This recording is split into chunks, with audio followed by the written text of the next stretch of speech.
Eu nunca achei que postaria algo assim. Sou biólogo, apaixonado pelo meu trabalho, e sempre busquei respostas na ciência. Minha vida inteira foi moldada pela lógica e pelos fatos, mas o que vivi na Amazônia quebrou todas as barreiras do entendimento racional. Me deixou sem explicação, sem lógica e, honestamente, sem paz. Ainda acordo no meio da noite, suando frio, ouvindo os gritos na minha cabeça, sentindo o cheiro. Esse cheiro é algo que não consigo descrever completamente, mas ele me persegue. É uma mistura de terra úmida, ferro oxidado e algo doce, algo podre. Um cheiro que gruda na memória, como se a própria floresta estivesse tentando me dizer algo que eu não deveria ter ouvido. Tudo começou quando fui chamado para uma expedição no coração da floresta.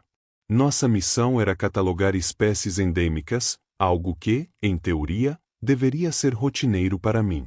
A equipe era composta por 5 pessoas. Eu, um botânico experiente chamado Júlio, a antropóloga Clara, um guia local conhecido apenas como Zequinha e um jovem assistente, Lucas, que mal conseguia esconder sua empolgação por estar ali. A localização era extremamente isolada, algo que inicialmente me deixou entusiasmado, quase como um convite a explorar o desconhecido.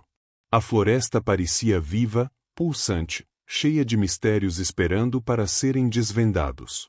A viagem até o local demorou 2 dias inteiros de barco. Navegamos por rios que pareciam se tornar mais estreitos e escuros a cada hora que passava. O canto dos pássaros e o som distante de primatas ecoavam por entre as árvores gigantes, criando uma trilha sonora quase mágica.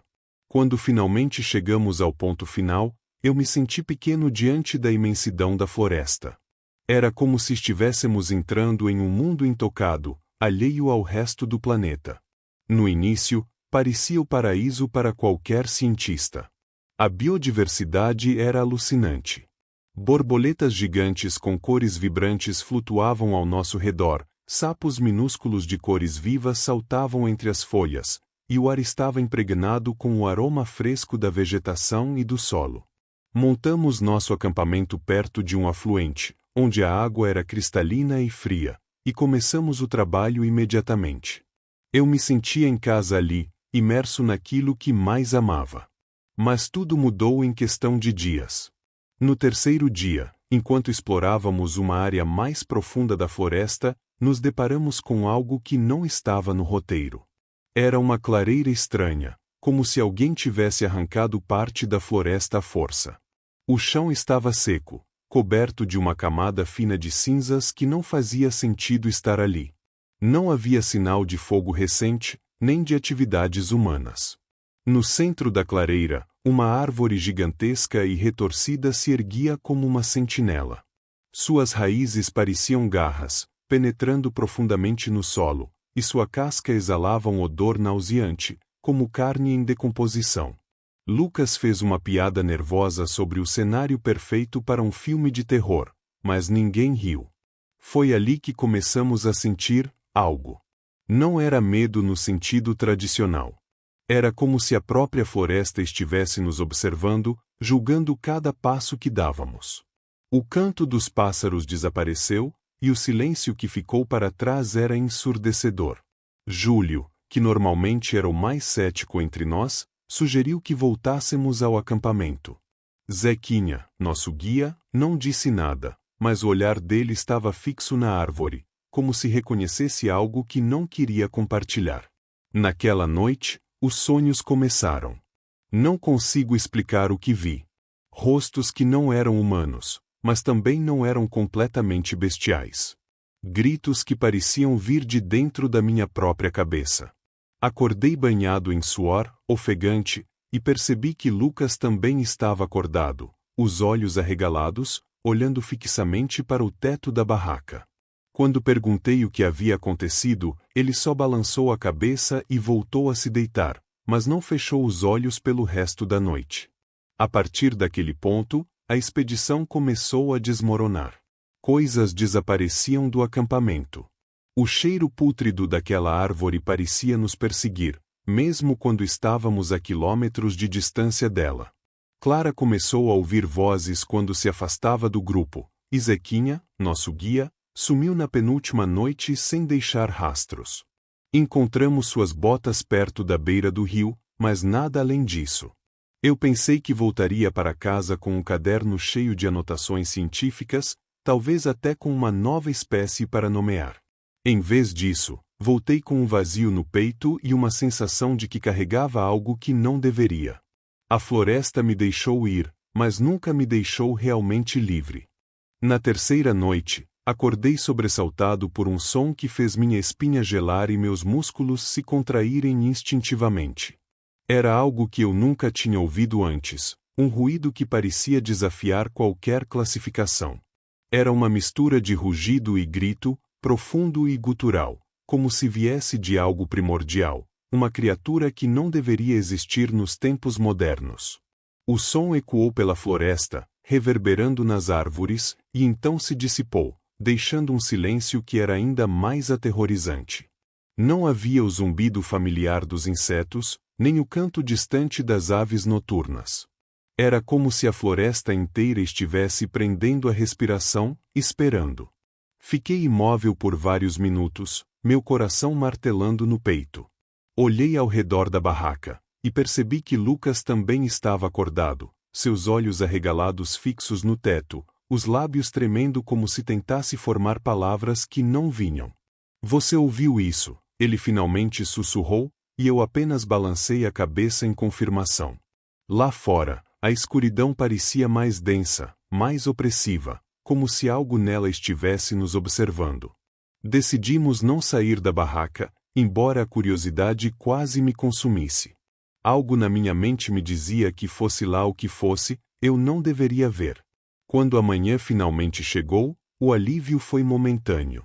O sol atravessava a copa das árvores, projetando sombras que balançavam suavemente, mas o sentimento de inquietação persistia.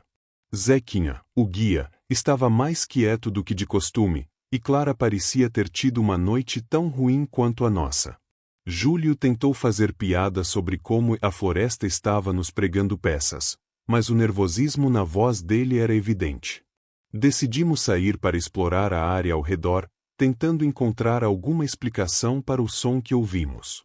Foi quando, em uma clareira não muito longe do acampamento, nos deparamos com uma visão que vai me assombrar para sempre. No meio do espaço aberto, o corpo de uma anta estava destroçado. Não era apenas morto, era brutalmente dilacerado, como se algo tivesse atacado com uma fúria animalesca e deliberada. Havia cortes profundos em toda a extensão do corpo, e os órgãos estavam espalhados pelo chão, como se tivessem sido arrancados com as mãos. O cheiro de sangue fresco e carne em decomposição era sufocante, quase impossível de ignorar. Nos aproximamos cautelosamente, os passos lentos e hesitantes, até que Júlio apontou algo no solo ao redor. Pegadas. Gigantescas. Elas eram diferentes de qualquer coisa que já havíamos visto. Tinham um formato vagamente humanoide, com 5 dedos longos que terminavam em garras afiadas, mas eram monstruosamente deformadas, como se pertencessem a algo que havia escapado dos limites da evolução. Cada marca no solo era profunda, indicando um peso impressionante, e estavam dispostas de forma a sugerir que a criatura havia circulado o corpo antes de se afastar. Clara se virou de repente, segurando a boca como se fosse vomitar, enquanto Zequinha murmurava algo em um dialeto local que nenhum de nós entendeu. Seus olhos estavam arregalados, e ele parecia petrificado. Quando tentei perguntar o que ele sabia, ele apenas sacudiu a cabeça, os lábios tremendo enquanto dizia: "Não devemos ficar aqui." Voltamos ao acampamento em silêncio, mas a atmosfera havia mudado. Cada som na floresta parecia amplificado, cada sombra mais ameaçadora. Aquela clareira não era apenas o local de um ataque selvagem. Era um aviso. E nós estávamos ficando sem tempo para entender do que ou de quem. Nosso guia, Zequinha, um homem local com anos de experiência naquelas matas densas implacáveis, ficou pálido quando encontrou as pegadas. Ele murmurou algo em sua língua nativa, mas depois, em um tom grave e hesitante, falou sobre uma pinguari. Segundo ele, era uma criatura lendária, uma guardiã da floresta, que castigava aqueles que ultrapassavam seus limites ou desrespeitavam seus segredos. Rimos nervosamente. Somos cientistas, afinal. Lendas não têm espaço em nossos cadernos de anotações ou nas páginas de publicações acadêmicas. Tentamos minimizar o desconforto, sugerindo que talvez ele estivesse apenas tentando nos assustar. Mas Zequinha não riu. Seus olhos estavam cheios de medo, um medo profundo, visceral, que parecia carregado de algo mais do que superstições. Era como se ele já soubesse o que estava por vir, mas não soubesse como nos proteger. A tensão entre nós se tornou palpável. Júlio, o botânico, tentou mudar o assunto, mencionando os espécimes que coletaríamos no dia seguinte, mas sua voz não tinha convicção. Clara, sempre prática, sugeriu que fossemos dormir cedo para deixar as coisas mais claras pela manhã. Lucas, o mais jovem do grupo, estava inquieto, mexendo nos equipamentos como se a organização compulsiva pudesse afastar o desconforto. Então veio a noite. Acordei sobressaltado por um grito que atravessou a quietude como uma faca. Não era o som de um animal. Era humano. E era carregado de um terror tão absoluto, tão visceral, que fez cada músculo do meu corpo se contrair. Eu nunca havia ouvido algo assim antes. Era um som que parecia emergir do mais profundo desespero, misturado a uma dor quase insuportável. Saímos das barracas às pressas, as lanternas tremendo em nossas mãos enquanto iluminávamos o breu ao nosso redor. O ar estava denso, pesado, quase opressivo. Foi quando vimos uma trilha de sangue fresca, brilhante sob a luz das lanternas. Era densa, como se alguém tivesse sido arrastado pela força brutal de algo muito maior e mais poderoso do que qualquer um de nós. A trilha desaparecia na mata fechada, engolida pelas sombras que pareciam vivas. Lucas foi o primeiro a perguntar: onde está o João? João, um dos ajudantes locais que nos acompanhava, não estava entre nós. Chamamos por ele, gritando seu nome repetidamente, mas a floresta devolveu apenas o eco vazio de nossas vozes. O silêncio depois de cada chamado era mais aterrorizante do que qualquer resposta poderia ter sido. Quase instintivamente, começamos a nos organizar para entrar na mata e procurar por ele. Mas Zequinha, nosso guia, nos deteve. Ele estava tremendo, segurando um pequeno amuleto feito de madeira e corda, algo que ele usava no pescoço e que eu nunca tinha reparado antes. Não podemos ir, ele sussurrou, quase inaudível. Quando insistimos, ele repetiu com mais firmeza, mas sua voz era um misto de medo e urgência. Se seguirmos, estaremos nos entregando para a criatura. Tentei argumentar. João pode estar ferido. Ele pode precisar de ajuda. Mas Zequinha balançou a cabeça vigorosamente. Ele já foi levado. Não há nada que possamos fazer. A floresta já o tomou. Aquelas palavras me arrepiaram até a alma. Por mais irracional que parecesse, algo na seriedade de seu tom, no desespero em seu olhar, me impediu de continuar insistindo. Júlio parecia dividido entre sua lógica científica e o pavor crescente que tomava conta de todos nós. Clara olhou para a trilha de sangue que desaparecia na escuridão e apertou os lábios, como se estivesse lutando para segurar as lágrimas. Voltamos ao acampamento, mas ninguém conseguiu dormir. O grito de João ainda ecoava em nossas mentes, e a trilha de sangue parecia gravada em nossos olhos, mesmo no escuro. Sentados ao redor de uma fogueira que mal iluminava nossos rostos, ficamos em silêncio, como se até mesmo falar fosse um risco. Ouvíamos cada estalo das árvores, cada movimento entre as folhas, temendo que, a qualquer momento, o que quer que tivesse levado João voltasse para nós. Zequinha manteve-se acordado, murmurando orações em um tom baixo, como se estivesse tentando afastar algo invisível. O amuleto pendurado em seu pescoço balançava ligeiramente à medida que ele se movia nervosamente. O medo nos uniu, mas também nos dividiu. Naquela noite, cada um de nós começou a perceber que estávamos enfrentando algo muito maior do que poderíamos compreender, e talvez algo contra o qual não pudéssemos lutar. O cheiro chegou naquela noite como um aviso silencioso e insuportável. Não era apenas desagradável, era invasivo, como se infiltrasse nos pulmões, na pele, até na alma. Um fedor nauseante, uma mistura de carne podre, terra molhada e algo químico, metálico, que eu não conseguia identificar. O odor era tão forte que dava ânsia de vômito e parecia vir de todos os lados, como se a própria floresta estivesse exalando aquela podridão. Cobre o nariz com a camisa, mas não adiantou. Ele parecia estar impregnado no ar, na umidade que envolvia tudo ao nosso redor. A floresta, que já tinha se tornado desconfortavelmente silenciosa, estava agora completamente morta de sós. Nenhum inseto, nenhum pássaro, nem mesmo o farfalhar das folhas com o vento. O silêncio era tão profundo que cada batida do meu coração parecia um tambor dentro do peito.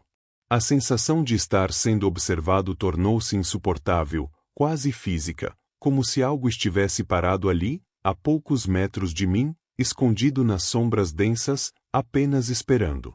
O cheiro ficou ainda mais forte com o passar das horas, e foi então que ouvi passos.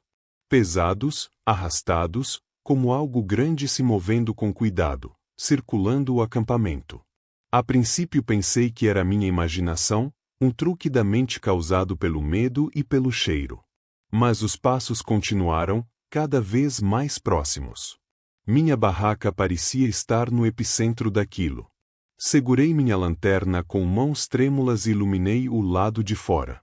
A luz tremulante da lanterna percorreu as árvores e o chão ao redor, mas não vi nada. Apenas sombras dançando, profundas e ameaçadoras. Ainda assim, os passos continuavam, como se algo estivesse caminhando bem ao lado de mim, mas permanecendo invisível. Na noite seguinte, a coisa se revelou. Eu estava sentado perto do fogo, tentando escrever no meu diário. As palavras saíam confusas, trêmulas, e minha mente não conseguia focar. Era como se algo me dissesse para largar a caneta, para não registrar o que estava acontecendo. Mas eu continuei, mais para manter a sanidade do que por qualquer outra razão. O fogo estalava, sua luz dançando nas sombras das árvores, quando ouvi novamente os passos. Dessa vez, mais próximos. Lentamente, deliberados, como se quem os fazia soubesse exatamente o efeito que causaria. O cheiro voltou, mais forte do que nunca, tão denso que parecia se agarrar à minha garganta. Comecei a tossir, lágrimas escorrendo pelos olhos enquanto o fedor queimava minhas narinas. Levantei-me, tentando iluminar a escuridão, mas foi inútil. E então, ela apareceu.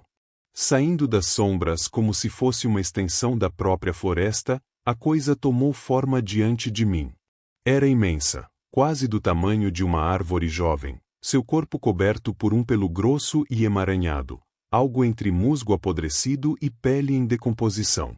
O cheiro vinha dela, isso era claro. Cada movimento parecia liberar mais daquela podridão no ar. Seus olhos brilhavam em um vermelho profundo, como brasas incandescentes, fixos em mim com uma intensidade que congelou meu corpo no lugar. Mas o que mais me aterrorizou foi a boca. Não a que estava no rosto, se é que aquilo tinha um rosto, mas a que estava no centro de seu peito. Uma boca grotesca, cheia de dentes longos, afiados, dispostos de maneira irregular. Era como se a boca estivesse viva por conta própria, se contraindo, abrindo e fechando lentamente, emitindo um som baixo, um grunhido profundo que às vezes soava como uma risada distorcida. Eu nunca senti um terror tão absoluto na minha vida. Não consegui me mover, não consegui gritar. Apenas fiquei ali, encarando aquilo, enquanto sua presença parecia preencher todo o espaço ao meu redor. A boca no peito se mexia, como se quisesse falar, mas os sons que saíam não eram palavras, eram ruídos grotescos, misturados com aquele grunhido quase animalesco. Então, ela deu um passo à frente, e eu senti o chão vibrar levemente. Foi nesse momento que meu corpo reagiu. Não sei de onde tirei forças, mas recuei, tropeçando e quase caindo no chão. A coisa ficou parada, como se me analisasse, e então deu um grunhido mais alto, quase como uma gargalhada, antes de desaparecer de volta na escuridão, tão repentinamente quanto havia aparecido. Eu fiquei ali, imóvel, por minutos que pareceram horas, o cheiro ainda impregnado, o som de seus passos lentamente se apagando na floresta. Sabia, no fundo, que aquilo não tinha ido embora de verdade. Apenas estava esperando. E eu sabia que, se ficássemos, ela voltaria. Ele estava segurando o corpo do ajudante desaparecido. Ou, pelo menos, o que restava dele. O que antes era um ser humano agora não passava de uma massa irreconhecível de carne e ossos mutilados. Partes do torso estavam completamente abertas, como se a criatura tivesse arrancado pedaços deliberadamente, expondo órgãos que pendiam grotescamente. O rosto, se é que ainda podia ser chamado assim, estava deformado, como se tivesse sido esmagado por uma força brutal. Sangue gotejava de suas mãos enormes, criando manchas escuras no chão da floresta.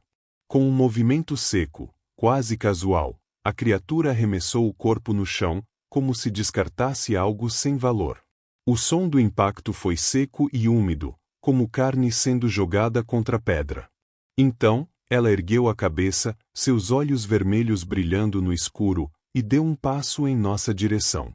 A terra sob seus pés tremeu levemente, e a boca em seu peito se abriu em um sorriso grotesco, como se saboreasse o medo que emanava de nós. Zequinha, nosso guia, começou a rezar em voz alta, a voz trêmula e desesperada. Ele segurava seu amuleto com tanta força que os nós de seus dedos estavam brancos. Mas as palavras de sua oração, carregadas de súplica, pareciam evaporar no ar pesado e fétido. A criatura não se importava. Seus olhos continuavam fixos nele, e em um piscar de olhos, um movimento rápido demais para algo tão grande, ela avançou. Zequinha mal teve tempo de gritar. Em um instante, a enorme mão da criatura envolveu sua cabeça, e o som que veio a seguir foi algo que jamais esquecerei. Era como o som de um melão sendo esmagado, um estalo grotesco seguido pelo som úmido da carne cedendo. Sangue espirrou em todas as direções, manchando as folhas e o solo ao nosso redor. Seu corpo sem vida caiu como uma boneca de pano, e o amuleto que ele segurava escorregou de seus dedos, brilhando fracamente no chão ensanguentado. Eu estava paralisado, meu corpo travado pelo terror absoluto. Tudo em mim gritava para correr, mas meus pés pareciam pregados ao chão. Ao meu lado, Júlio, um dos pesquisadores, decidiu tentar a sorte. Ele deu um grito e correu na direção oposta, mas mal conseguiu dar 2 passos antes que a coisa o alcançasse. Com um movimento brutal, a criatura o agarrou e o levantou como se ele não pesasse nada. O grito de Júlio foi interrompido abruptamente quando ela rasgou seu torso em um movimento violento. O sangue dele jorrou em um arco, manchando as folhas e o chão, enquanto o som dos ossos quebrando ecoava na noite. Era um som que parecia rasgar minha sanidade, algo tão visceral e horrível que até hoje ainda ouço em meus pesadelos. Finalmente, meu instinto de sobrevivência tomou o controle. Junto com Clara, a única outra sobrevivente, corri em direção à barraca. Não havia lógica em nosso movimento. Sabíamos que nos esconder em um pedaço de tecido fino era inútil, mas era o único reflexo que nos restava. Entramos apressadamente e fechamos o zíper, como se aquilo pudesse nos proteger. Lá dentro, o ar era sufocante, impregnado pelo cheiro horrível que parecia encher o ambiente. A podridão era tão intensa que minha garganta queimava, e Clara vomitou ao meu lado, ofegando enquanto tentava se recompor. Podíamos ouvir a criatura do lado de fora, seus passos pesados circulando o acampamento. A cada movimento, o chão parecia vibrar, e os sons de objetos sendo derrubados e esmagados se misturavam com o som de suas garras arranhando o tecido da barraca. Cada arranhão parecia um aviso, um lembrete de que estávamos à mercê dela. Eu segurava minha respiração, tentando não emitir nenhum som. O menor ruído poderia ser o fim. Mas minha mente estava desmoronando, cada pensamento me levando mais fundo em um abismo de desespero. Clara estava ao meu lado, soluçando silenciosamente, e eu sabia que ela sentia o mesmo, que não havia escapatória. O cheiro, o som, o terror, tudo parecia conspirar para nos esmagar, tanto física quanto psicologicamente. A criatura parou por um momento, como se estivesse ouvindo. Podíamos ouvir sua respiração pesada, um som gutural e constante, enquanto suas garras arranhavam levemente o chão do lado de fora. Cada segundo parecia uma eternidade, e eu sabia, com uma certeza fria e aterradora, que aquilo estava apenas brincando conosco. Estava prolongando o inevitável. E, nesse momento, tive certeza de uma coisa: era o fim. Mas, então, ela parou. O som cessou tão abruptamente quanto havia começado, mergulhando o mundo ao nosso redor em um silêncio opressivo. Nem os passos pesados, nem os arranhões continuaram. Apenas o nada absoluto, o tipo de silêncio que faz seus próprios pensamentos parecerem gritos. Fiquei imóvel, tentando ouvir qualquer coisa, qualquer indício de que a criatura ainda estava lá. Meu coração batia tão forte que parecia ecoar dentro da barraca, e cada segundo de quietude se arrastava como uma eternidade. Clara e eu não dormimos. Ficamos sentados no escuro, esperando pelo pior, esperando o momento em que ela voltaria para acabar com o que havia começado. Mas a coisa nunca veio. Quando os primeiros raios de luz filtraram-se pela lona rasgada da barraca, finalmente tomamos coragem para sair. O que vimos do lado de fora era um pesadelo vivo. O acampamento, que antes era nosso refúgio, estava em ruínas. As barracas estavam rasgadas, como se garras gigantes tivessem passado por elas. Equipamentos destruídos estavam espalhados, seus pedaços misturados à lama escura e pegajosa, manchada com sangue seco e fresco. Mas o pior eram os corpos, ou o que restava deles. Partes dos nossos colegas estavam espalhadas, como se a criatura tivesse deliberadamente os desmembrado e jogado suas partes como uma espécie de aviso macabro. Reconhecer qualquer um era quase impossível. A visão era grotesca, visceral. Os pedaços misturados com lama, folhas e sangue pareciam se fundir com o solo, como se a floresta quisesse reivindicar o que restava. O cheiro era insuportável, uma mistura de podridão, ferro e terra molhada que parecia agarrar-se ao ar. Clara começou a chorar baixinho, a mão cobrindo a boca como se tentasse evitar o vômito, enquanto eu apenas ficava ali, paralisado, sem saber o que fazer ou pensar. Não havia mais escolha. A criatura tinha ido embora, mas o rastro que deixou parecia vivo, pulsando com a memória do horror que havíamos vivido. Não podíamos ficar ali. Precisávamos sair, mesmo que isso significasse arriscar-nos pela mata sem suprimentos ou qualquer garantia de segurança. Decidimos partir imediatamente. Pegamos o que conseguimos carregar, alguns pedaços de corda, uma lanterna que milagrosamente ainda funcionava, e uma faca que estava parcialmente enferrujada. Era pouco, mas era tudo que tínhamos.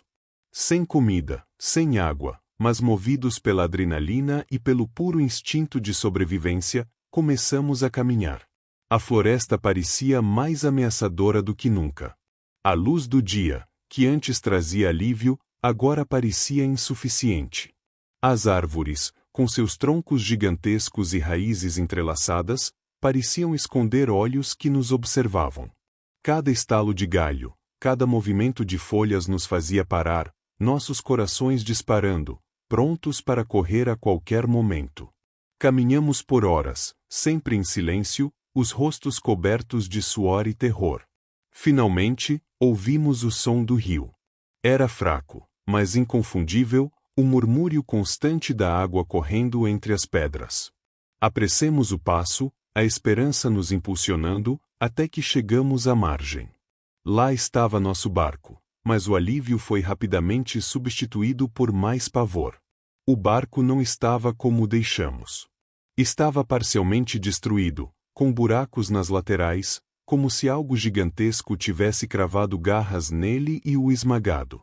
Marcas de arranhões profundos cobriam o casco, e parte da madeira parecia ter sido mastigada, as bordas esburacadas e irregulares. Clara começou a soluçar, e eu senti meu estômago afundar. Mas não tínhamos escolha. A ideia de voltar para a floresta era ainda pior do que tentar a sorte com aquele barco. Com muito esforço, conseguimos empurrar o barco para a água.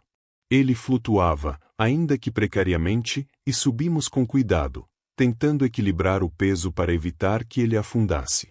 Clara remava com uma força que eu não sabia que ela tinha, enquanto eu mantinha os olhos fixos na floresta, esperando ver aqueles olhos vermelhos brilharem novamente. Cada som na mata parecia mais próximo, como se algo nos seguisse pelas margens, mas não podíamos parar. A corrente do rio finalmente começou a nos levar para longe, e a floresta densa começou a se abrir. O cheiro ainda estava em nossas roupas, em nossas peles, mas, pela primeira vez, senti que talvez tivéssemos uma chance. Ainda assim, eu sabia, no fundo, que aquela coisa não tinha terminado. Que o que quer que fosse, estava nos deixando ir por razões que eu não compreendia. E, mesmo agora, enquanto escrevo isso, sinto que ainda está me observando. A floresta nunca nos deixa completamente. Durante todo o trajeto pelo rio, a sensação de que algo nos observava das margens não me abandonava. Era como se olhos invisíveis acompanhassem cada movimento nosso, escondidos entre as árvores que se inclinavam em direção à água, formando sombras distorcidas. A cada curva do rio, eu sentia um calafrio subir pela espinha, como se estivéssemos sendo seguidos, mesmo sem ouvir ou ver nada. Era uma presença que não precisava ser visível para ser sentida. Clara, ao meu lado, remava em silêncio, seus olhos fixos no horizonte, mas seus movimentos eram frenéticos, quase desesperados. Ela também sentia. O cheiro, aquela podridão que parecia viva, não nos abandonou. Mesmo quando o vento mudava de direção, parecia estar entranhado em nossas roupas, em nossa pele. Era como se carregássemos um fragmento daquilo, uma lembrança física do horror que vivemos. Cada vez que respirava fundo, sentia o estômago revirar e minha mente era inundada pelas imagens dos corpos mutilados, do sangue misturado à lama. O rio, que deveria simbolizar a fuga, parecia mais um corredor estreito, uma passagem que apenas prolongava nossa exposição ao terror. Quando finalmente chegamos à civilização, depois de horas que pareceram dias, desabamos. Clara chorava compulsivamente, seus soluços entrecortados por frases desconexas sobre o que havíamos perdido. Eu, por outro lado, sentia como se estivesse preso em um estado de choque. Meu corpo estava exausto, mas minha mente não conseguia se desligar. As pessoas ao redor nos olhavam com curiosidade e preocupação, mas não sabiam como se aproximar. Talvez fosse o estado deplorável em que estávamos, sujos, com os olhos arregalados e a pele pálida, ou talvez fosse algo mais profundo, um traço de desespero que carregávamos nos olhos, algo que eles não podiam entender. Tentei contar a história. Relatei tudo para alguns colegas da área, pessoas que deveriam entender a gravidade do que eu estava dizendo. Mas ninguém acreditou. Eles ouviram pacientemente, depois ofereceram explicações racionais: estresse extremo, privação de sono, alucinações induzidas pela pressão psicológica ou até por substâncias naturais da floresta. Uma delas sugeriu que poderia ter sido um grande predador, como uma onça, e que meu cérebro, sobrecarregado, havia distorcido a experiência. Eu queria acreditar neles. Queria aceitar que tudo não passava de um surto, uma falha temporária da mente. Talvez assim eu pudesse dormir novamente sem ser atormentado pelas imagens da criatura, sem ouvir os gritos dos meus colegas, sem sentir o cheiro de morte impregnando meus pesadelos. Mas eu sei o que vi. Não foi alucinação. Não foi estresse. Foi real. Uma pinguari está lá, nas profundezas da floresta, onde os homens raramente pisam e onde a lógica da ciência não alcança. É mais do que uma lenda, mais do que um mito contornado por histórias de aldeias. Ele é a floresta, um guardião que não tolera invasores, um lembrete de que nem tudo pode ser conquistado ou catalogado.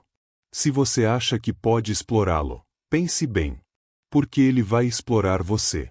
Ele vai espreitar sua mente, invadir seus sonhos e marcar sua alma de um jeito que nunca se apagará.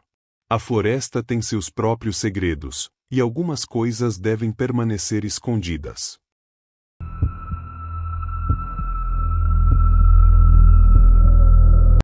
Eu hesitei muito antes de postar isso.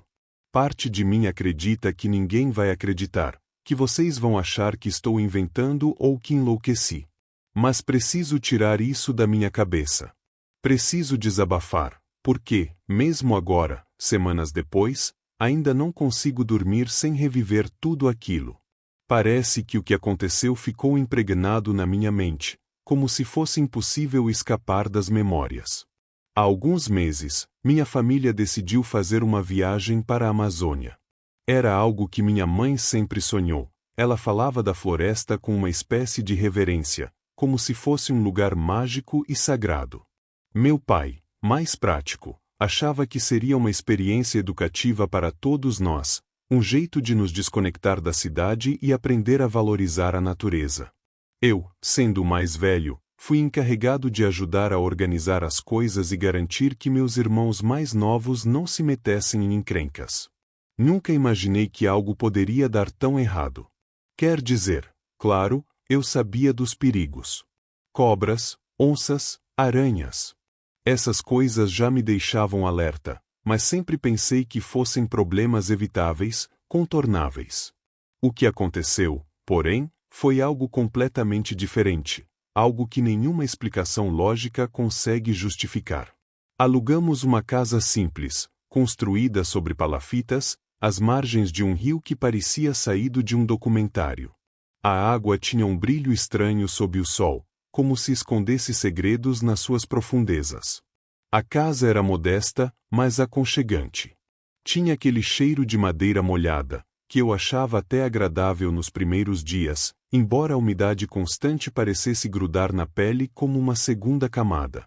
Havia redes penduradas na varanda, onde passávamos boa parte das tardes, e uma trilha que levava diretamente para a floresta. Era um lugar que parecia vivo de um jeito quase intimidante.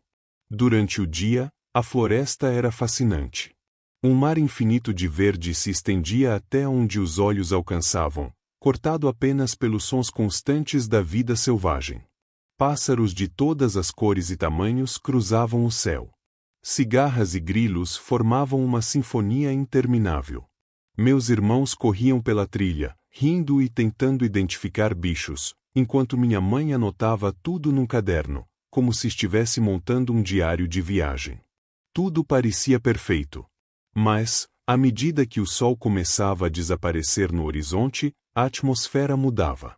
À noite, o silêncio da floresta era diferente.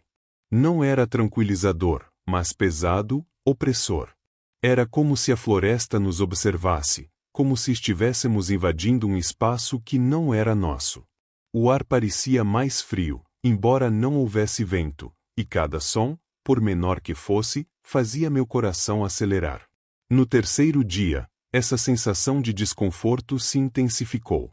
Não era apenas o silêncio, era algo mais. Algo que eu não conseguia explicar, mas que parecia estar me cercando, me vigiando. Eu não queria alarmar ninguém, mas comecei a dormir com um canivete ao alcance da mão. Algo dentro de mim dizia que eu precisava estar preparado. Foi nessa mesma noite que notei a primeira coisa estranha. A lua estava cheia, e sua luz iluminava o rio de um jeito quase sobrenatural, como se transformasse as águas em prata líquida. Eu estava na rede, tentando encontrar uma posição confortável para ignorar aquela sensação incômoda, quando ouvi o som de passos. Não eram passos de um animal pequeno ou de algum pássaro que tivesse pousado na madeira do deck. Eram passos pesados, deliberados, como se alguém estivesse caminhando ao redor da casa. Levantei-me devagar, tentando não fazer barulho, e olhei pela janela. Não havia nada lá. Apenas o rio calmo e a floresta escura além dele. Mas o som continuava, agora mais perto, como se estivesse vindo debaixo da casa. Naquela noite, estávamos todos dormindo, mergulhados no silêncio denso da floresta, quando fui despertado por um som estranho. Não era o barulho habitual dos insetos ou do rio correndo suavemente lá fora, sons que, de certa forma, eu já começava a considerar normais. Era algo completamente diferente. Algo úmido, viscoso, como se algo pesado estivesse sendo arrastado pela água com esforço deliberado. Era um som que não deveria estar ali. Olhei para o relógio na mesinha ao lado da cama, 3h12 da manhã. O coração começou a bater mais rápido, mas me forcei a levantar, tentando convencer a mim mesmo de que provavelmente era só algum animal se aproximando da casa. Talvez um peixe grande, ou quem sabe um capivara vasculhando as margens. Com passos hesitantes, me aproximei da janela. A madeira rangeu sob meus pés, e por um momento pensei em voltar para a cama e ignorar o som. Mas algo me impeliu a continuar.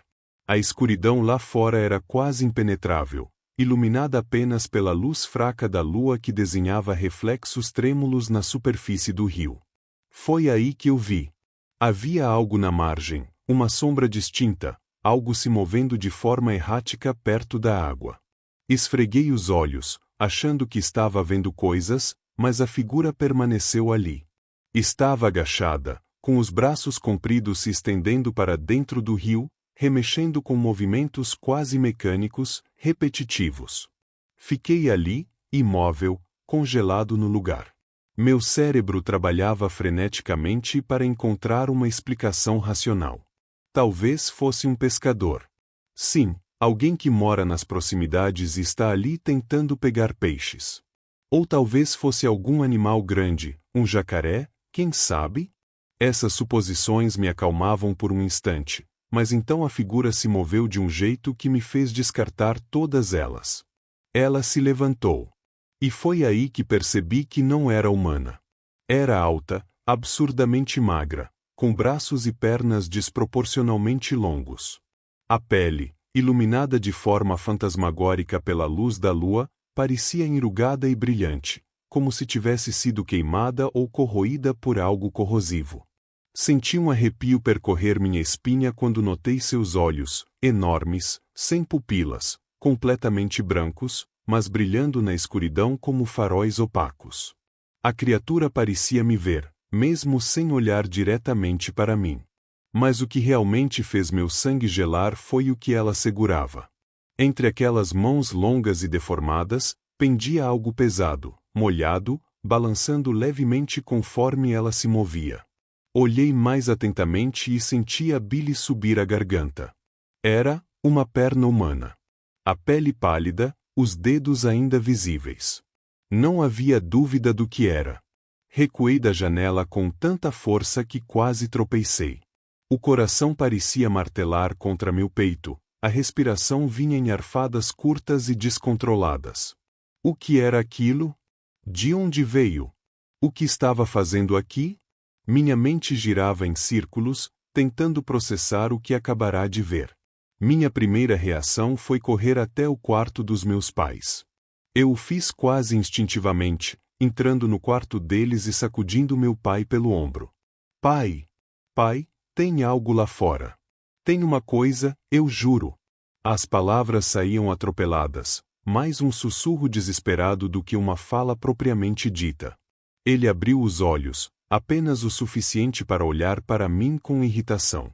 Volta para a cama, murmurou, virando-se de lado. É coisa da tua cabeça. O rio faz barulhos estranhos mesmo. Tentei insistir, mas ele simplesmente resmungou algo incompreensível e voltou a fechar os olhos. O pânico que eu sentia era tão real quanto o ar que eu respirava, mas naquele momento, ninguém parecia capaz de acreditar em mim. Eu sabia que não era coisa da minha cabeça. Eu sabia que tinha visto algo. E, pior, eu sabia que aquilo ainda estava lá fora. Voltei para o meu quarto, cada passo mais hesitante do que o anterior. Minha mente ainda girava, tentando processar o que eu tinha acabado de presenciar. Deitei na cama, mas não consegui fechar os olhos. Eu estava tremendo, o corpo inteiro em alerta, tentando me convencer de que aquilo era apenas fruto da minha imaginação. Talvez eu estivesse cansado demais. Talvez o isolamento da floresta estivesse mexendo com a minha cabeça. Mas os sons lá fora não paravam. Pelo contrário, eles ficavam mais altos, mais distintos. Era como se algo estivesse se movendo ao redor da casa, explorando. Então, ouvi o primeiro rangido. Um som baixo e lento, que logo ficou claro. Algo estava subindo os degraus das palafitas. Cada passo era meticuloso, como se a coisa estivesse testando o peso em cada tábua. Eu me sentei na cama, com o coração martelando no peito, tentando reunir coragem para fazer algo, qualquer coisa. Mas o medo me manteve paralisado. Foi então que um cheiro nauseante começou a invadir o quarto. Era insuportável, um fedor denso de carne em decomposição misturado com algo químico, quase ácido, que queimava o nariz. Tapei minha boca e nariz com as mãos para não vomitar, nem gritar. Meus olhos começaram a lacrimejar, e tudo o que eu conseguia pensar era que aquele cheiro não era normal, não era algo que deveria existir. Ele parecia carregar consigo a promessa de morte. O som dos passos parou. Por um instante, o silêncio foi tão absoluto que eu quase acreditei que aquilo tinha ido embora. Mas então veio o som. Um arranhão, suave, metódico, percorrendo a lateral da casa. Era como se a criatura estivesse passando as unhas pela madeira, sentindo a textura, explorando. O barulho viajava de um lado para o outro, cada movimento me deixando mais certo de que aquilo estava procurando uma forma de entrar. De repente, um som cortou o ar. Minha irmã mais nova começou a chorar no quarto ao lado. Meu coração quase parou. Não! Não ela! Levantei de um salto, esquecendo completamente o medo que me paralisava segundos antes. Corri até a porta e a abri, mas o que vi me fez parar instantaneamente. A coisa estava ali. Ela estava do lado de fora da janela do quarto da minha irmã, observando-a. Seu corpo magro e deformado parecia pressionado contra o vidro, como se quisesse atravessá-lo. Os olhos brancos e opacos, brilhando na escuridão, estavam fixos nela, como se a estudassem, como se a analisassem com um interesse perturbador. Cada movimento era lento, deliberado. As mãos enormes da criatura, com dedos longos e finos, estavam pressionadas contra o vidro, e suas unhas, afiadas e sujas, deslizavam pela superfície com um som que me fez estremecer. Parecia que estava saboreando o momento. Minha irmã chorava baixinho, encolhida no canto da cama, sem entender o que estava acontecendo. Meu instinto gritava para eu protegê-la, para correr e afastar aquela coisa. Mas meu corpo não se movia. O medo era paralisante. Então, ela olhou para mim. Seus olhos, cheios de lágrimas, encontraram os meus. Foi nesse momento que ela gritou. O som ecoou pela casa, agudo e desesperado, cortando o silêncio como uma lâmina. A criatura reagiu, inclinando a cabeça para o lado, como se estivesse intrigada pelo grito. Eu não conseguia me mover, não conseguia pensar. Apenas observava, congelado, enquanto meus pais e irmãos despertavam com a comoção. Ouvi passos apressados vindo pelo corredor, e então meu pai entrou no quarto. Ele acendeu as luzes com um movimento rápido, e no mesmo instante, a criatura desapareceu. Corremos até a janela, mas não havia nada lá fora. O único vestígio de que aquilo era real era o vidro, que agora estava rachado. As marcas das unhas ainda estavam ali, como cortes profundos na superfície. Meu pai tentou racionalizar, murmurando algo sobre vento ou um animal. Mas eu sabia. Eu sabia que aquilo não era o vento. E, enquanto eu olhava para aquelas marcas, sentia que aquilo não tinha terminado. Meu pai tentou nos acalmar, tentando colocar ordem no caos que havia tomado conta da casa. Ele insistia que era tudo fruto de um pesadelo coletivo, algo que nossos cérebros haviam criado devido ao cansaço, ao ambiente estranho e ao isolamento. Mas, mesmo enquanto falava, dava para ver que ele não estava convencido. As marcas do lado de fora da casa eram impossíveis de ignorar. Quando amanheceu, fomos até lá para verificar. O que vimos confirmou o que eu já sabia. Aquilo não tinha sido imaginado. Havia arranhões profundos na madeira das paredes, como se garras gigantes tivessem rasgado o material com força descomunal. As marcas não eram uniformes, mas desordenadas, como se a coisa tivesse testado diferentes pontos da casa, procurando o ponto mais frágil. E havia algo ainda mais perturbador: pegadas úmidas, grandes e desproporcionais, que começavam na lateral da casa e seguiam em direção ao rio.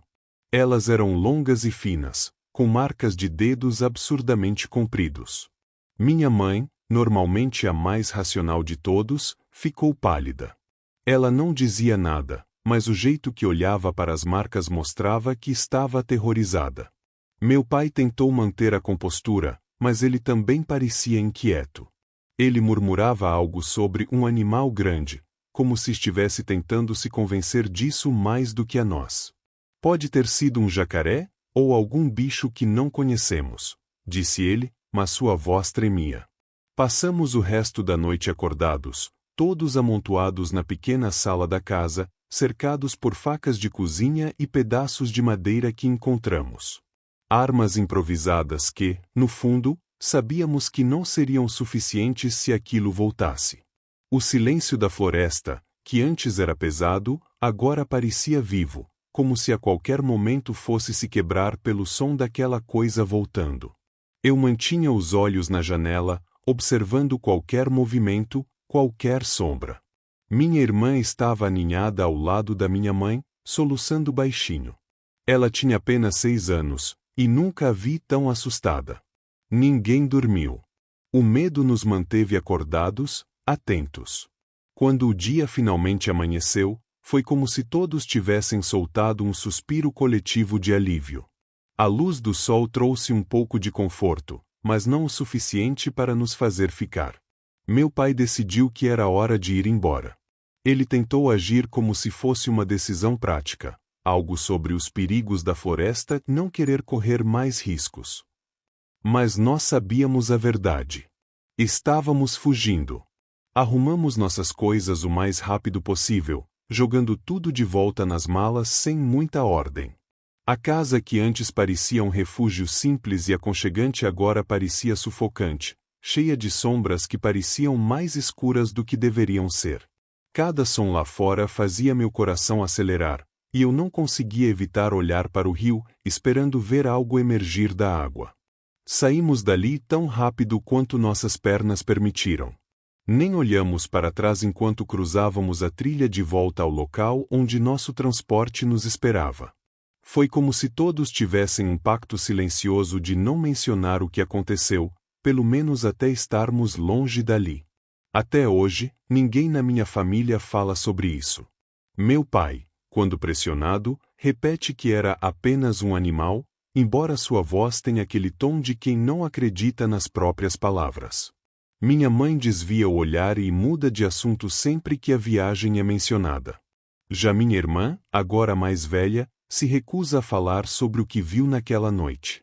Ela diz que não lembra, mas eu sei que é mentira.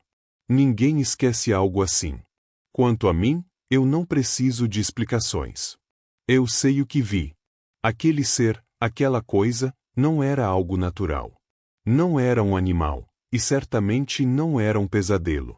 E, mesmo agora, quando fecho os olhos para tentar dormir, ainda posso ouvir o som das unhas arranhando a madeira e sentir o cheiro pútrido que tomou conta da casa. Eu sei que aquilo ainda está lá fora, esperando, ou talvez, procurando outra casa. Antes de irmos embora, quando já estávamos nos apressando para deixar aquele lugar para trás, algo chamou minha atenção. Perto da margem onde a criatura tinha estado agachada na noite anterior, algo brilhava sob a luz fraca do sol da manhã. Parei por um instante, hesitante, com a garganta seca de ansiedade. A curiosidade, misturada ao medo, me venceu. Peguei um pedaço de pau, com movimentos cuidadosos, puxei o objeto para fora da água. Quando finalmente o vi, meu coração congelou. Era um colar. Não um colar qualquer, mas o mesmo que minha mãe havia perdido 2 dias antes. Ela tinha comentado sobre ele de forma casual, dizendo que devia tê-lo deixado cair na casa ou na trilha durante uma das caminhadas, mas nunca imaginamos que pudesse estar ali. O objeto parecia limpo, quase como se tivesse sido deliberadamente colocado naquela posição, como uma armadilha, um recado ou algo muito pior. Meus dedos tremeram ao segurar o colar. Aquilo confirmava o que eu temia, o que não conseguia admitir nem para mim mesmo. Aquela coisa esteve mais perto de nós do que conseguimos perceber. Talvez enquanto dormíamos, talvez enquanto estávamos distraídos, aproveitando a floresta durante o dia. Um calafrio percorreu meu corpo ao imaginar aqueles olhos vazios e aquelas mãos deformadas tocando algo tão próximo, tão íntimo, sem que tivéssemos a menor ideia. Guardei o colar no bolso sem dizer nada a ninguém. Não queria alarmar ainda mais minha mãe, que já estava pálida e ansiosa para sair dali. Mas aquela descoberta me assombraria por muito tempo. Nunca mais voltei para a Amazônia. E, para ser sincero, nunca mais consegui olhar para rios ou florestas do mesmo jeito. Há algo naquele silêncio profundo, naquela sensação de ser observado, que não consigo mais ignorar. Porque agora eu sei que, às vezes, as histórias antigas sobre monstros não são apenas histórias. Elas são avisos. Avisos que nós, tão confiantes em nossa tecnologia e explicações científicas, escolhemos ignorar. Eu quase paguei o preço por essa arrogância. Quando penso naquela noite, no cheiro pútrido, nos olhos opacos e na forma como aquela coisa segurava aquele pedaço de humanidade como se fosse um troféu, me dou conta de que não estávamos preparados para o que encontramos. Ou, pior, que nunca fomos o verdadeiro predador naquela floresta. O colar ainda está comigo. Não porque quero lembrar, mas porque não consigo me desfazer dele. É como uma prova física de que aquilo aconteceu, de que não foi apenas um pesadelo. Toda vez que olho para ele, sinto um peso no peito, como se ainda estivesse sendo observado, mesmo agora, tão longe daquela margem de rio.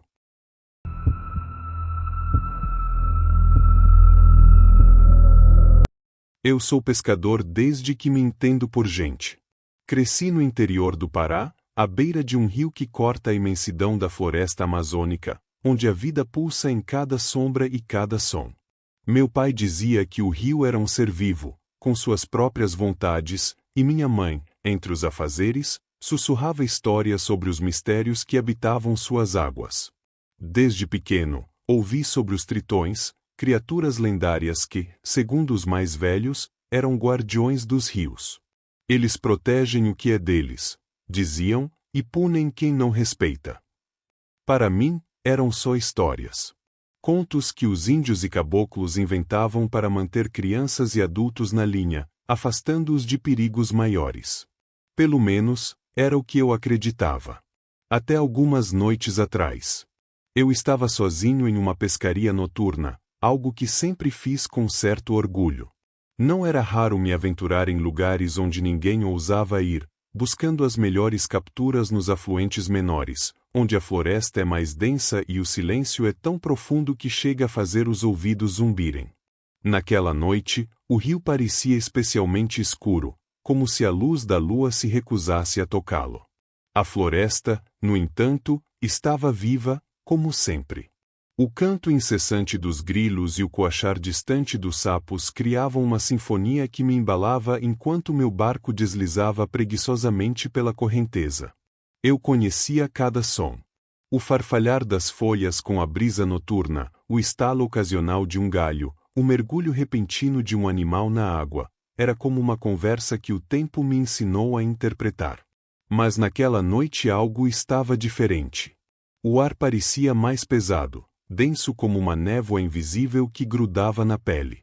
Uma sensação estranha de inquietação começou a crescer dentro de mim, mas eu sacudi a cabeça, tentando afastar a ideia.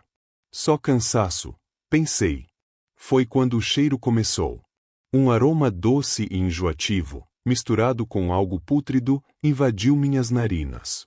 A princípio, imaginei que fosse um animal morto. Não seria a primeira vez que encontraria um corpo inchado e boiando pela correnteza.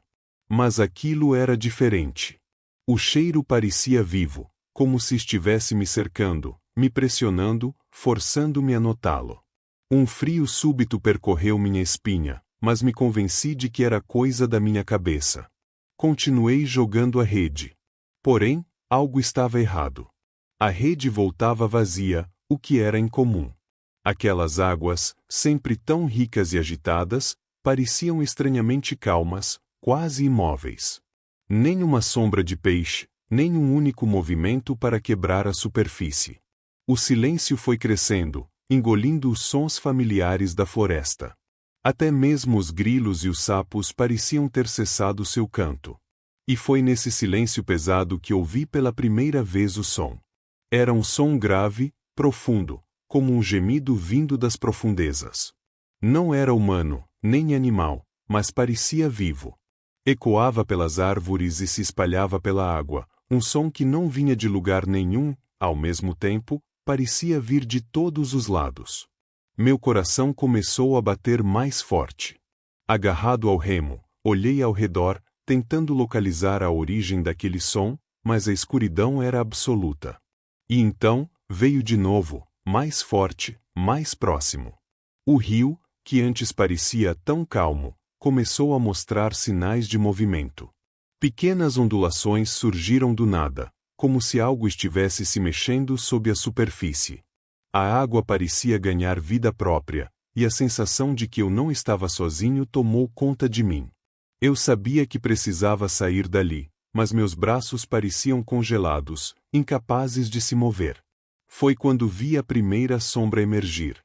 Era um estalo seco, inquietante, que lembrava o som de ossos sendo quebrados, vindo da margem do rio. O barulho ecoou pela floresta silenciosa, cortando o ar pesado como um aviso. Meu coração acelerou, mas ainda me convenci de que poderia ser apenas um animal, talvez um jacaré esmagando alguma presa. Mesmo assim, peguei a lanterna e apontei em direção ao som. A luz atravessou a escuridão, mas parecia se dissolver na neblina baixa que começava a se espalhar sobre a água. Era como se a própria atmosfera estivesse conspirando para esconder o que quer que estivesse lá. Entre os arbustos à margem, algo se mexeu. Foi rápido demais para eu discernir o que era, um vulto escuro, uma sombra fugidia que desapareceu antes que eu pudesse focar. Senti os pelos da nuca se eriçarem, mas engoli o medo. Decidi ignorar. A floresta é cheia de barulhos e movimentos, disse a mim mesmo, tentando soar racional, mesmo com a voz tremendo por dentro. Respirei fundo, me concentrei na pescaria, e determinei que assim que pegasse o suficiente, sairia dali. Não era lugar para perder tempo. Mas o rio parecia não querer cooperar. A água continuava inquietantemente calma, as redes voltando vazias como se toda a vida tivesse abandonado aquele lugar. Foi então que as bolhas começaram. Elas surgiram do nada, estourando suavemente na superfície ao redor do barco. Primeiro eram poucas, mas logo aumentaram, formando círculos que se espalhavam como ondas. Parecia que algo enorme estava se movendo debaixo d'água, acompanhando o meu barco. Minha mente correu para buscar uma explicação lógica. Um peixe grande, pensei, tentando me acalmar. Talvez um boto, quem sabe? Mas, no fundo, algo não parecia certo. O padrão das bolhas era estranho, deliberado, como se algo estivesse rondando, me observando. Foi então que o som voltou. Dessa vez, era mais alto, mais próximo. Estalos secos, seguidos por um som baixo e constante, como algo pesado sendo arrastado pela vegetação. Minha respiração ficou presa na garganta. Apontei a lanterna diretamente para a margem, sentindo o suor escorrer pelas têmporas apesar do ar frio da noite. A luz tremulou, mas, por um breve instante, capturou algo. Entre as árvores, perto da água, eu vi uma forma. Era alta, mais alta do que um homem, com uma silhueta disforme. A luz refletiu em algo brilhante, olhos, talvez? Que pareciam fixados em mim. A coisa não se moveu. Era como se estivesse me estudando, esperando, calculando o momento certo. Meu corpo inteiro congelou, como se estivesse preso na correnteza de um pesadelo. E então, lentamente, aquela sombra inclinou a cabeça, como se reconhecesse o meu medo. A lanterna começou a tremer em minha mão. Queria me convencer de que era minha imaginação, uma brincadeira cruel da luz e da neblina, mas eu sabia que não era. Porque naquele instante, senti algo roçar a lateral do barco. Algo grande. E as bolhas ao redor começaram a ferver. Era um homem, ou pelo menos algo que lembrava vagamente um homem. Da cintura para cima, sua forma parecia humana, mas havia algo errado, profundamente errado. Sua pele brilhava sob a luz da lanterna, mas não era um brilho natural. Parecia coberta de escamas, que refletiam a luz em tons de prata e verde escuro, como a de um peixe predador. Cada movimento fazia as escamas se moverem como placas de armadura viva. Seus braços eram alongados, desproporcionais, com dedos finos terminando em unhas que pareciam lâminas.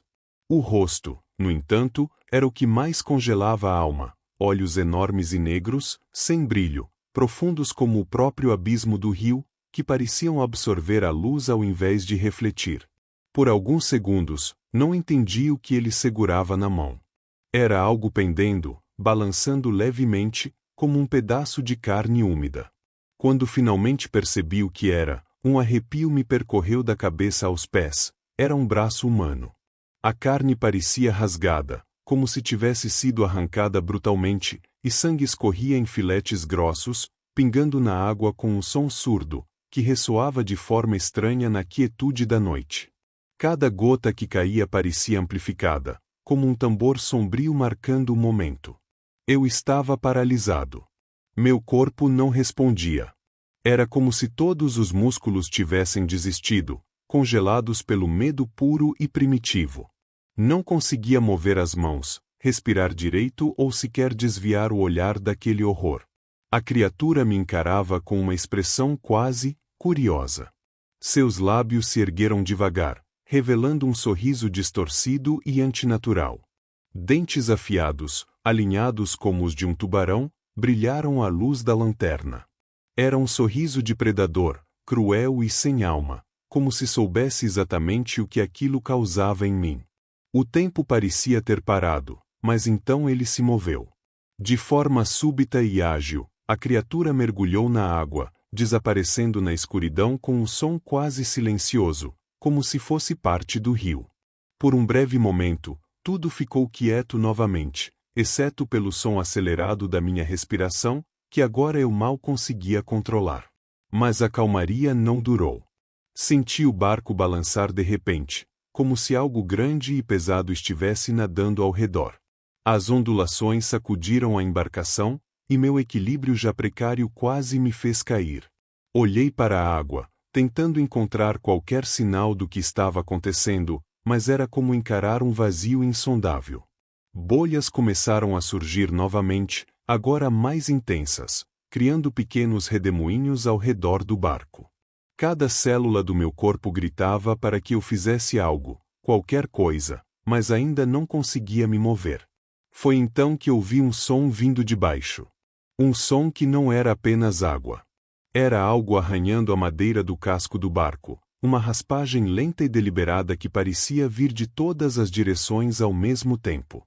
O barulho aumentava, como unhas gigantes tentando abrir caminho. Meu coração martelava tão forte que parecia que iria explodir. Eu sabia, naquele momento, que não estava apenas sendo observado. Eu estava sendo caçado. Pensei em ligar o motor, fugir o mais rápido possível, deixar para trás aquele pesadelo que parecia querer me engolir. Mas minhas mãos tremiam tanto que mal conseguiam segurar a chave de ignição. Antes que pudesse fazer qualquer coisa, senti o impacto.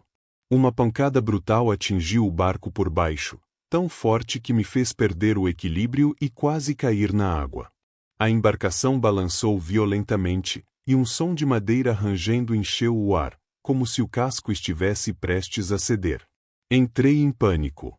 Larguei a ideia do motor e agarrei o remo, o único recurso que parecia estar ao meu alcance. Comecei a remar com toda a força que tinha, cada movimento desesperado em direção à segurança, ou pelo menos para longe dali. A floresta ao redor parecia se fechar, as sombras das árvores se projetando na água como braços tentando me agarrar. Foi então que veio a segunda pancada. Desta vez, foi mais forte, mais deliberada, e por um instante, pensei que o barco fosse virar. Olhei para a água, e meu coração quase parou. A criatura estava ali, ao meu lado, emergindo das profundezas como um pesadelo vivo. Apenas a cabeça e os ombros estavam fora d'água, mas isso já era o suficiente para me paralisar. Suas escamas brilhavam à luz trêmula da lanterna, e aqueles olhos negros, sem vida, estavam fixos em mim. Não era apenas um olhar de predador, era algo mais profundo, mais pessoal, como se eu tivesse cometido uma ofensa imperdoável. Era ódio puro, cru, e me perfurava como uma lâmina. De repente, ele avançou, tentando subir no barco. Sua mão escamosa, grotesca, agarrou a borda com força, fazendo a madeira render sob a pressão. Minha mente gritava que aquilo não era possível, que algo assim não podia existir, mas o medo me obrigou a agir. Com um impulso desesperado, levantei o remo e golpeei a criatura com toda a força que tinha. O som que veio foi grotesco, um grunhido que parecia misturar raiva, dor e algo mais primal, como se eu tivesse tocado na essência de sua existência. O impacto o fez soltar o barco e mergulhar novamente, desaparecendo nas águas escuras. Por um breve momento, o silêncio voltou, mas não era um alívio. Era o tipo de silêncio que prenuncia algo pior. Meus braços tremiam, e o remo quase escorregou das minhas mãos suadas. Foi então que percebi, com uma clareza que cortou o nevoeiro do meu pânico, ele não estava tentando apenas me assustar. Ele queria me puxar para dentro do rio. Olhei para a água ao redor, esperando vê-lo surgir novamente. O barco balançava levemente, movido por correntes invisíveis, mas cada movimento parecia carregar um peso sombrio. As bolhas reapareceram, agora mais próximas, formando círculos que me cercavam. A madeira do casco começou a render de novo, e eu ouvi aquele som familiar, unhas arranhando a madeira, como se ele estivesse tentando abrir caminho por baixo. Meu sangue gelou ao perceber que eu era um intruso ali, em um lugar que não me pertencia, e ele não pararia até me arrastar para as profundezas. O barco começou a ser sacudido com violência, jogado de um lado para o outro como se eu estivesse no meio de uma tempestade furiosa. Mas o céu acima estava claro, estrelado, sem nuvens, um contraste surreal com o caos ao meu redor. A água parecia ter ganhado vida própria, criando ondas que quebravam contra o casco, ameaçando me derrubar. Minha mente estava um turbilhão de medo e confusão, tentando entender como algo tão poderoso poderia vir de um rio que, até aquela noite, eu conhecia como a palma da minha mão. Entre os balanços e o som ensurdecedor da madeira rangendo, eu via flashes da criatura.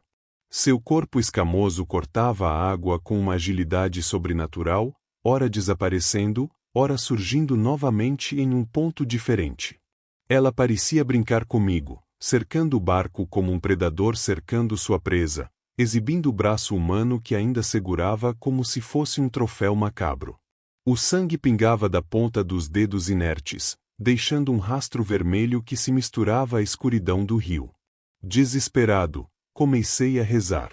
Não sabia mais para quem ou o que, mas minhas palavras saíam atropeladas, implorando por proteção, por ajuda, por um milagre que me tirasse dali.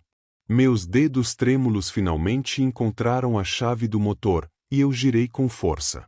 O barulho do motor engasgando me fez quase chorar, mas, por algum motivo, ele pegou.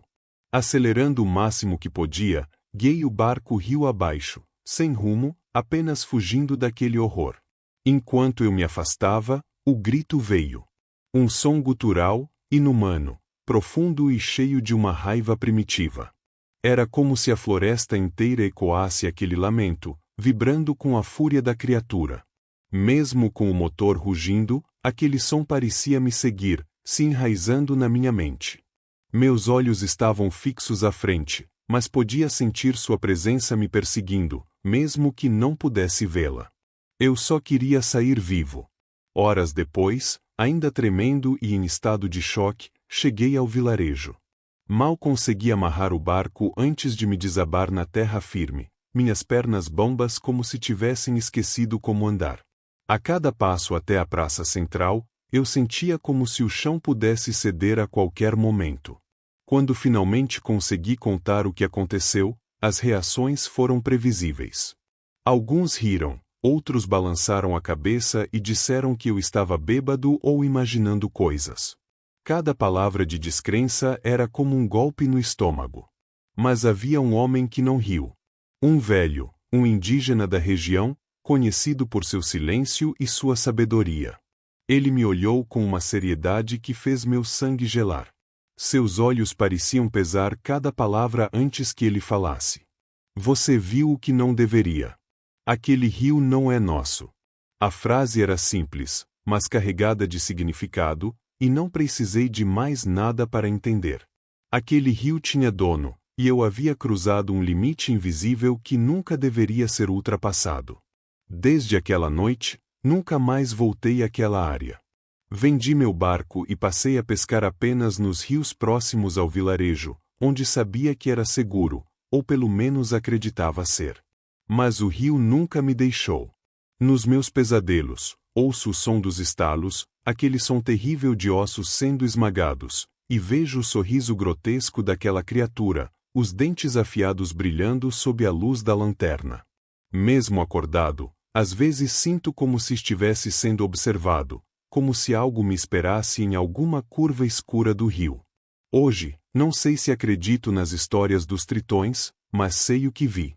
Há coisas no coração da Amazônia que não pertencem ao nosso mundo, coisas que não podem ser explicadas nem controladas. Se você for pescar por lá, escute os mais velhos. Eles sabem o que dizem. Alguns rios não são nossos, e é melhor deixá-los em paz.